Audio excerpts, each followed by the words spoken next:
La palabra estadística tiene dos acepciones en general. Por un lado es el hecho de estudiar las características de una población y sus integrantes, y por otro lado es una disciplina científica que entre muchas otras utilidades puede usarse para deducir relaciones entre variables o para extender los resultados que obtengamos para una parte de la población o toda la población.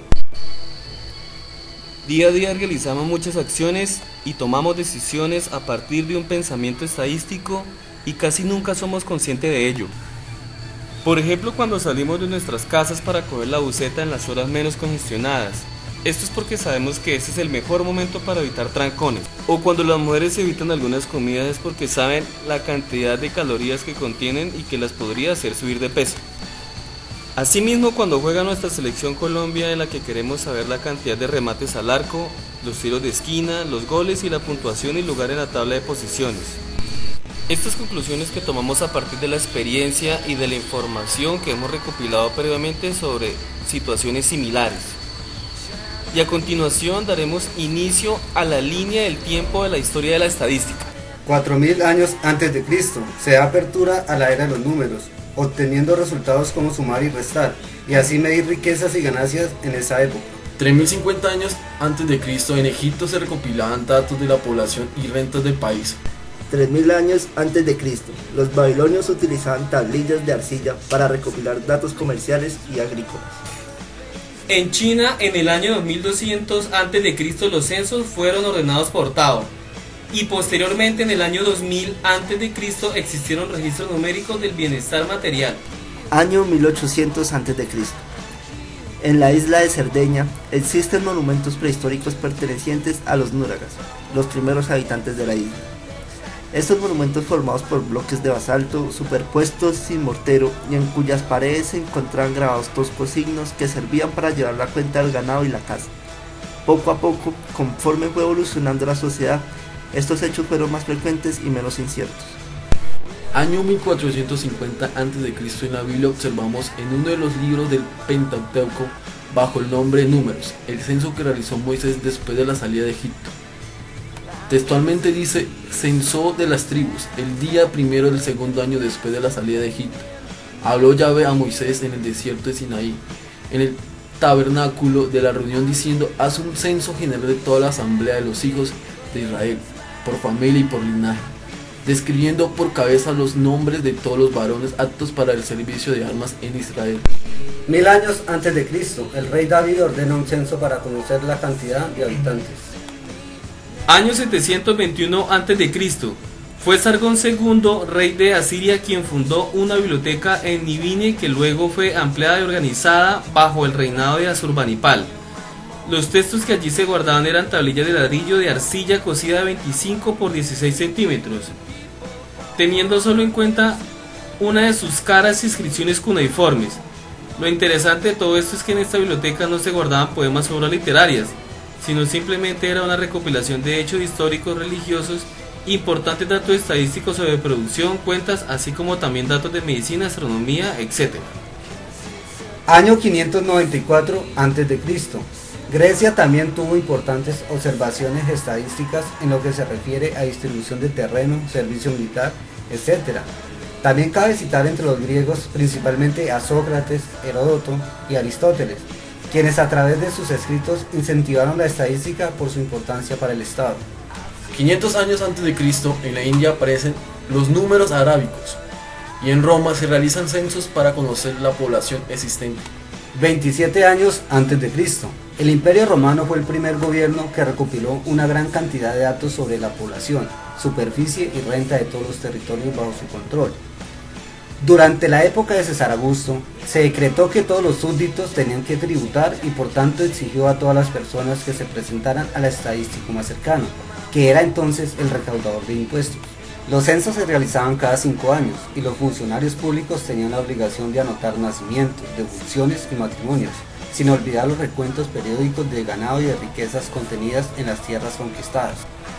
Roma 200 años antes de Cristo, 400 años después de Cristo. Una de las civilizaciones que más influyó en el pensamiento administrativo fue el pueblo romano, clasificando las empresas en tres: la pública, las semipúblicas y las privadas. En el año 762, Carlomagno ordenó dar creación al registro a partir de la incursión de los números arábigos. De esta forma se crearía el álgebra en Bagdad, que sería una gran revolución a la matemática y la astronomía en el Medio Oriente.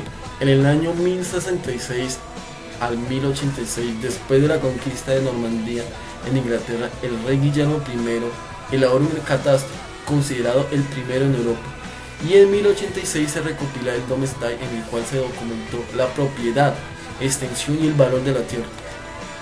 1180-1202. Los mercaderes musulmanes empiezan en el año 1180 a realizar transacciones. Con base a esto, en el periodo de 1202 se creó el libro del cálculo. Esto trajo gran beneficio a los mercaderes para calcular pérdidas y ganancias. Año 1200 a 1527.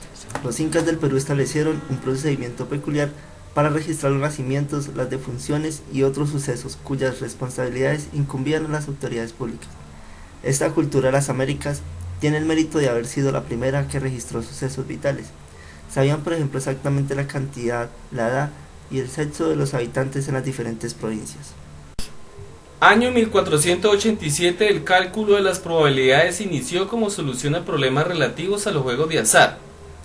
El problema más importante era el conocido como problema del reparto de las apuestas, que distribuía las ganancias entre jugadores cuando la partida se interrumpía antes de finalizar. Este problema fue abordado por Luca Pacioli en 1487, por Niccolo Tartaglia en 1556 y por Girolamo Cardano en 1565. En ninguno de los casos la solución fue satisfactoria, pero contribuyó al desarrollo de la probabilidad. En 1540, el alemán Sebastian Moster realizó una compilación estadística de los recursos nacionales, que comprendía datos acerca de la organización política, instituciones sociales, comercio y poderío militar. Año 1662. John Grant elaboró un tratado de observaciones políticas generales en el cual Grant pone de manifiesto las cifras brutas de nacimientos y defunciones ocurridas en Londres durante dicho periodo. Año 1662. Apareció el primer estudio estadístico notable de población, titulado Comentarios sobre las partidas de defunción en Londres. Año 1665. Blaise Pascal publicaba el libro Tratado sobre el Triángulo Aritmético, la más importante contribución realizada hasta la fecha en el ámbito de la combinatoria. El libro se basa en la construcción y propiedad combinatoria del posteriormente llamado Triángulo de Pascal. Año 1679. Se creó el sistema binario en Alemania, el cual es un sistema de numeración en el que los números se representan utilizando solamente la cifra 0 y 1. Año 1760. Godofredo Agnewald, profesor de la Universidad de Gotinga, acuñó en 1760 la palabra estadística, que extrajo del término italiano statista. Creía, y con sobrada razón, que los datos de la nueva ciencia serían el aliado más eficaz del gobierno consciente. Año 1800 a 1900. Entra en vigencia el estudio sobre los fenómenos sociales y naturales a través de la estadística. Año 1835, Jacques Keller es quien aplica la estadística a las ciencias sociales, interpretó la teoría de la probabilidad para su uso en esas ciencias y aplicó el principio de promedios y de la variabilidad a los fenómenos sociales. Keller fue el primero en efectuar la aplicación práctica de todo el método estadístico, entonces desconocido a las diversas ramas de la ciencia. Año 1888. A finales del siglo XIX, Sir Francis Galton introdujo el concepto de correlación, que tiene por objeto medir la influencia relativa de los factores sobre las variables. De aquí partió el desarrollo del coeficiente de correlación creado por Karl Pearson y otros cultivadores de la ciencia biométrica que efectuaron amplios estudios sobre la medida de las relaciones. Año 1922, Ronald Arnold Fisher fue la figura más influyente de la estadística moderna, pues la situó como una poderosa herramienta para la planeación y análisis de experimentos. Contemporáneo de Pearson, desarrolló el análisis de varianza y fue pionero en el desarrollo de numerosas técnicas de análisis multivariante y en la introducción del método de máxima verosimilitud para la estimación de parámetros. Su libro Métodos estadísticos para los investigadores Publicado en 1925, ha sido probablemente el libro de estadística más utilizado a lo largo de muchos años. Año 1944. En el norte de Inglaterra se crea la computadora binaria. Las máquinas Colossus fueron los primeros dispositivos calculadores electrónicos usados por los británicos para leer las comunicaciones cifradas durante la Segunda Guerra Mundial. Colossus fue uno de los primeros computadores digitales. La máquina Colossus fue diseñada originalmente por Tommy Flowers en la estación de investigación de la oficina postal. Una versión mejorada, el Colossus Mark II, se instaló en junio de 1944 y se llegaron a construir unos 10 Colossus hasta el final de la guerra. Año 1950. Se empieza a dominar la estadística moderna a través de las computadoras. El uso de estas y de software especializados facilitan la aplicación de los métodos de análisis estadísticos que impulsan la investigación y crecimiento de esta ciencia. Estadística de hoy. En nuestros días, la estadística se ha convertido en un método efectivo para describir con exactitud los valores de datos económicos, políticos, sociales, psicológicos, biológicos y físicos, y sirve como herramienta para relacionar y analizar dichos datos. Podemos deducir que la estadística fue evolucionando a través del tiempo y su desarrollo ha sido indispensable en muchas disciplinas. Es por eso que es una rama muy importante para desarrollar distintas investigaciones. En este propósito, la estadística resulta de enorme utilidad para la comprensión y análisis de fenómenos sociales, culturales y cotidianos.